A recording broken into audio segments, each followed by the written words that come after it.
Assalamualaikum warahmatullahi wabarakatuh. Apa kabar semuanya? Saya doakan semoga kalian semua selalu sehat, sukses, dan dilancarkan rezekinya. Amin. Nah, hari ini saya mau cerita satu kisah inspiratif yang judulnya Air Mata yang Mengubah Hidupnya. Eits, jangan langsung bayangin sinetron sedih yang isinya nangis-nangis doang ya. Ini ceritanya beda, ada lucunya, ada hikmahnya, pokoknya paket komplit. Jadi, ada seorang pemuda namanya Budi. Budi ini, kalau boleh dibilang, hidupnya datar-datar aja. Kerjaannya ya jicu-jicu aja. Semangatnya naik turun kayak sinyal wifi di pelosok desa. Kadang semangat 45, kadang semangat 5 watt. Suatu hari Budi merasa hidupnya buntu banget. Dia ngerasa gagal dalam segala hal. Usaha kecil-kecilannya bangkrut, cita-citanya kandas. Bahkan gebetannya lebih milih cowok yang jago main game online. Lengkap sudah penderitaannya. Malam itu, Budi duduk sendirian di kamarnya yang remang-remang. Dia merenung, mikirin nasibnya yang kayaknya nggak seberuntung teman-temannya. Dia lihat postingan temannya di media sosial. Ada yang baru beli mobil, ada yang liburan ke luar negeri, ada yang tunangan sama pacarnya.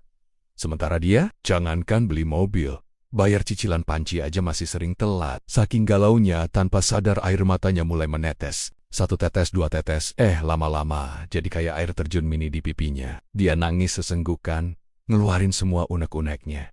Ya Tuhan, kenapa hidupku begini amat sih? Apa salah dan dosaku?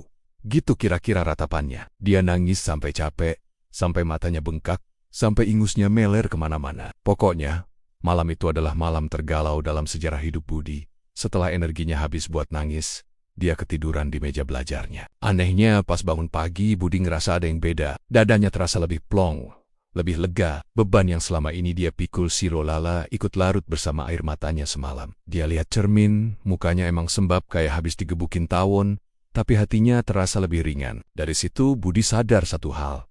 Ternyata, menangis itu bukan tanda kelemahan. Menangis itu adalah cara tubuh kita buat melepaskan stres dan emosi negatif. Kayak komputer yang di-restart. Setelah nangis, sistem otak dan hati Budi jadi lebih fresh. Dia jadi bisa berpikir lebih jernih. Dia mulai mikir, oke, usaha kemarin gagal. Terus kenapa? Apa dunia kiamat? Kan enggak. Dia mulai menyusun rencana baru. Dia sadar, kegagalan itu bukan akhir dari segalanya, tapi cuma sebuah jeda untuk belajar dan jadi lebih baik. Budi mulai lagi dari nol. Dia nggak gengsi buat kerja apa aja yang penting halal. Dia pernah jadi ojek online, pernah jualan gorengan di depan gang, pernah juga jadi badut ulang tahun. Iya badut. Bayangin aja, Budi yang kemarin galau setengah mati, sekarang harus joget-joget ngehibur anak-anak kecil. Awalnya malu, tapi lama-lama dia nikmatin. Dia belajar buat menertawakan dirinya sendiri.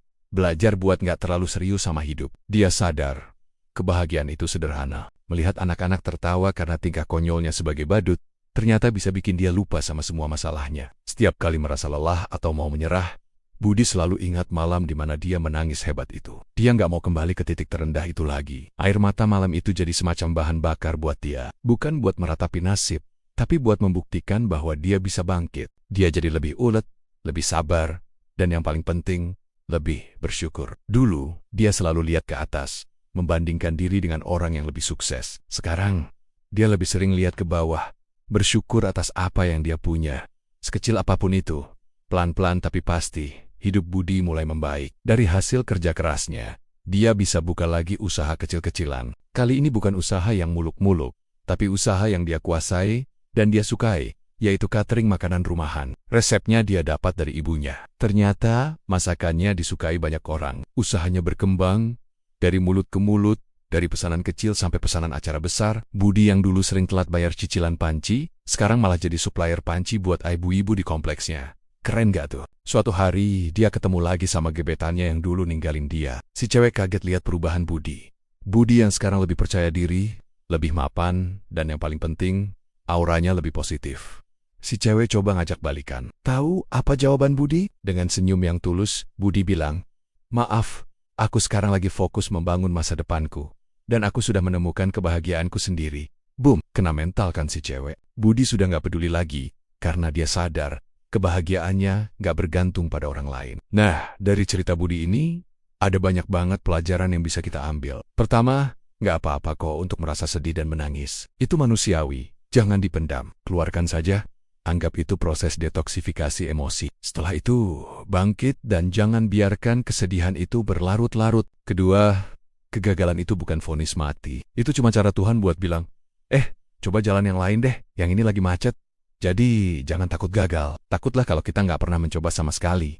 Ketiga, belajar buat bersyukur. Kadang kita terlalu sibuk melihat rumput tetangga yang lebih hijau, sampai lupa kalau rumput kita sendiri juga butuh disiram. Syukuri apa yang ada, maka Tuhan akan tambah nikmatnya. Dan yang terakhir, kebahagiaan sejati itu datang dari dalam diri sendiri, bukan dari validasi orang lain, bukan dari materi, bukan dari pacar. Kalau kita bisa bahagia dengan diri kita sendiri, dunia rasanya jadi lebih indah. Jadi, buat teman-teman yang mungkin sekarang lagi ngerasa di posisi Budi dulu, lagi ngerasa buntu, galau, dan putus asa, ingat cerita ini. Menangislah jika perlu, tapi setelah itu, usap air matamu, dan tatap masa depan dengan semangat baru. Percayalah, setiap air mata yang jatuh karena perjuangan akan menjadi saksi bisu dari kesuksesanmu kelak. Badai pasti berlalu, dan pelangi yang indah akan muncul setelahnya. Kisah Budi ini mengajarkan kita bahwa titik terendah dalam hidup kadang justru jadi titik balik terbaik. Air mata yang dulu dianggap sebagai simbol keputusasaan, ternyata bisa menjadi sumber kekuatan yang luar biasa